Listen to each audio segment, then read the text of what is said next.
"Let's not drag this out," my mother said, tapping her red nails on the oak table. "The will is clear." She glanced at my sister, Serena, then at me, like I was a blemish she hoped the lawyer would skip over. And he almost did. To Serena, the lawyer read, "The family estate, all stocks, bonds, and the $10 million trust." He cleared his throat.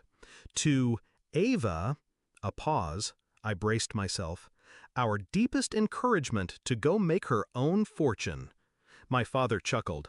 "You're clever, Ava. I'm sure you'll figure it out." I didn't move, didn't blink. Serena smiled like it hurt her face. "No hard feelings, sis.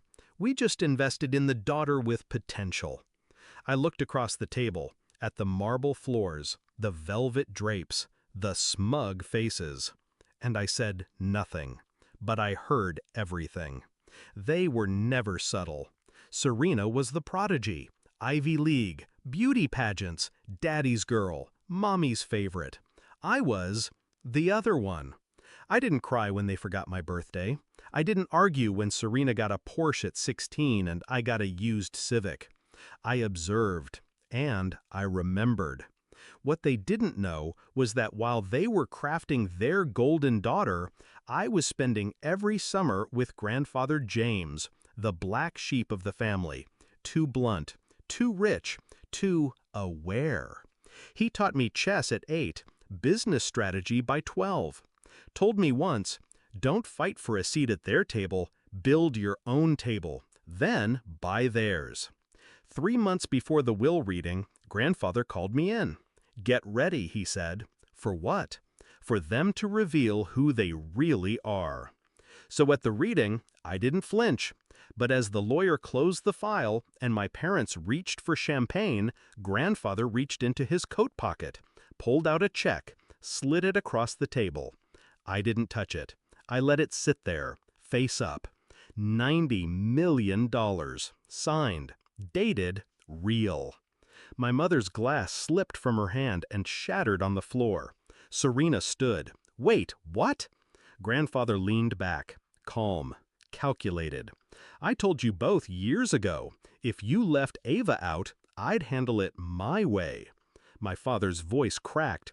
"You said she needed to prove herself." "She did," grandfather said. "She proved she had integrity while you two proved your greed." He looked at me then. "The money's already wired to the holding account we set up. This is just symbolic." I finally took the check, folded it, slid it into my purse.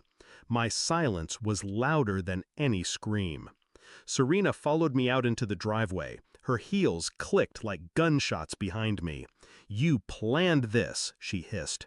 I stopped, turned to her. "No," I said, "he did. I just earned it." She scoffed. "You're not better than me." I smiled. "No, I'm just not desperate."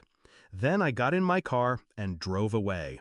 But I didn't disappear. No, I invested. Quietly. First in the law firm that handled the estate. Then in the private school where Serena tried to get a board seat. Then in the boutique hedge fund my father used to sit on. I didn't buy revenge. I bought influence. They started feeling it within a year. Doors they once walked through closed. Calls went unanswered. Reputation? Tarnished, not by scandal, but by irrelevance. One day, my father showed up at my office, gray-haired, sunken-eyed. He didn't ask for money. He asked for advice. I listened. Then I asked, "What would you tell me if the roles were reversed?" He swallowed hard, then left without a word. I never sought to humiliate them. That would have been too easy. I wanted them to feel it, the weight of underestimating me, of betting against someone just because she didn't wear it on her sleeve. People think power is loud. It's not. It's quiet, strategic, ruthless when it needs to be. It's sitting in a lawyer's office while your entire family writes you off and choosing not to react. It's holding the check they all wanted and never flashing it. It's letting them fall while you rise without a sound. They gave my sister $10 million. I gave her silence.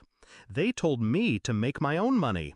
I made 90, and I didn't inherit it. I earned it, one calculated move at a time.